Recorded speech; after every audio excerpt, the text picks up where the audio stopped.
Hello everyone, and welcome to another Thursday video with Bo. As you can tell, I have my bucket, I have my bowl full of fruit, so obviously I'm making another mead for you guys. I'm actually really excited about this one. It was suggested to me by one of our subscribers. So, without further ado, I bring to you Cerberus's vision.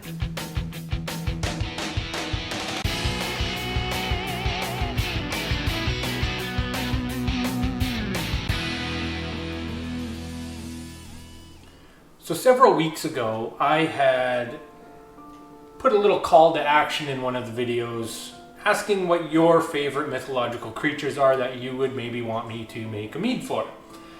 And one such person suggested Cerberus, but also gave me a recipe for it that he thought would fit. So I did some research and they were right on the money with a lot of things. So I just used his recipe. It's as simple as that. Now, there isn't a lot of lore on Cerberus. You know, most people know him as the three-headed dog of Hades. But there's been so many different descriptions of him. Some people even have him having as many as like 300 heads, or one head, or 100 heads. And some people say that instead of hair, he has snakes. Or he has one dog head and several snake heads. Or he has 3 heads and one snake for a tail. As you can tell, everything's kind of all over the map with this guy.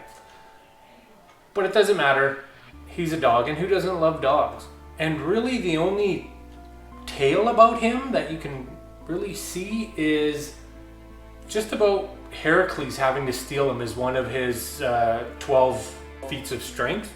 But yeah, that's really about it. For the symbolism for today's mead, we're going with the 3-headed version. Now, a lot of people also debate what those 3 heads represent. We're gonna go with past, present, future for our symbolisms.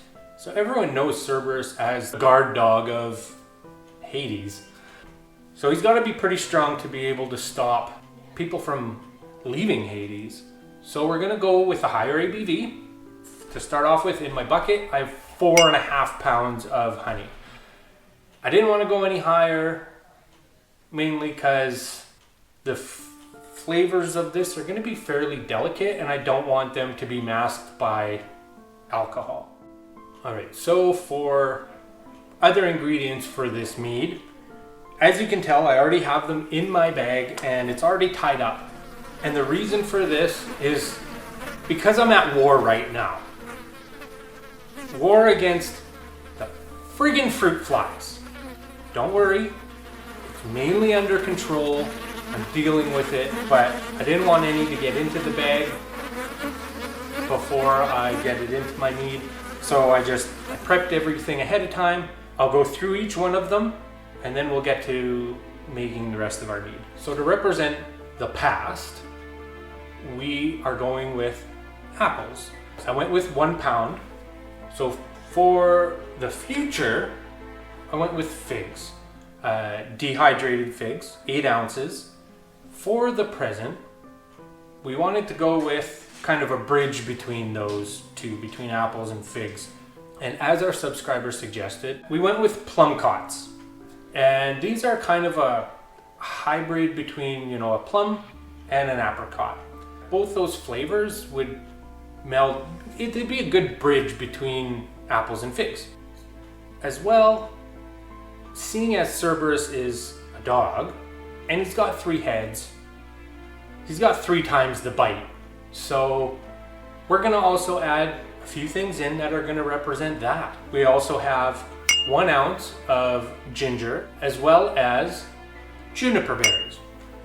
I've never had juniper berries. I tried one and they've got a pretty hefty peppery taste. They got a little zip to it. So he was right on the money suggesting that as a little bit of a bite for Cerberus.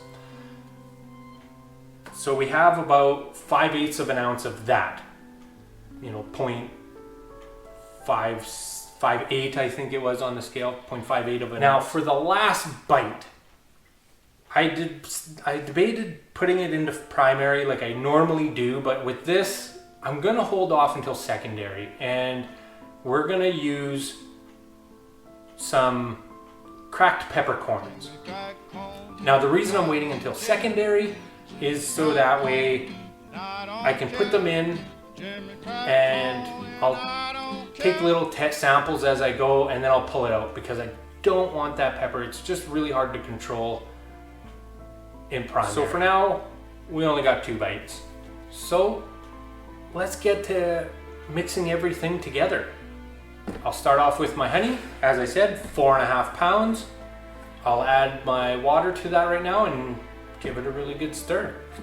Okay, so the honey's mixed in, and I should note I used wildflower honey. I wanted something just a little bit more neutral. I also added my nutrients, which just used my standard 1 teaspoon of Fermade O, 1/2 teaspoon of Fermade K, and 1/4 teaspoon of potassium. I've had great success with this nutrient schedule, which will also include adding another teaspoon of Fermade O on day 2 and another teaspoon of Fermade O on day 4, and giving it a really good mix every time and giving it a stir every day.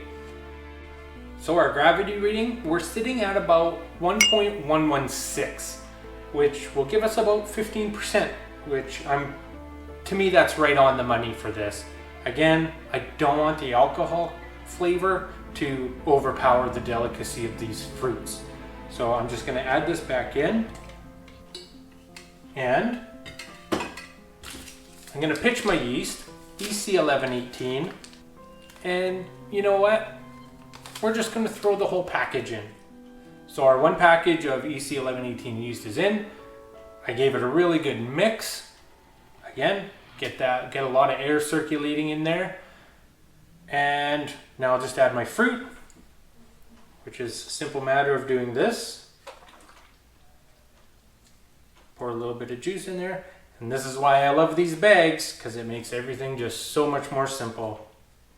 Put that in the sink. And now we just got to add our lid and airlock. And there we have it. Cerberus's vision is done. And that's it for today. Thank you for joining me.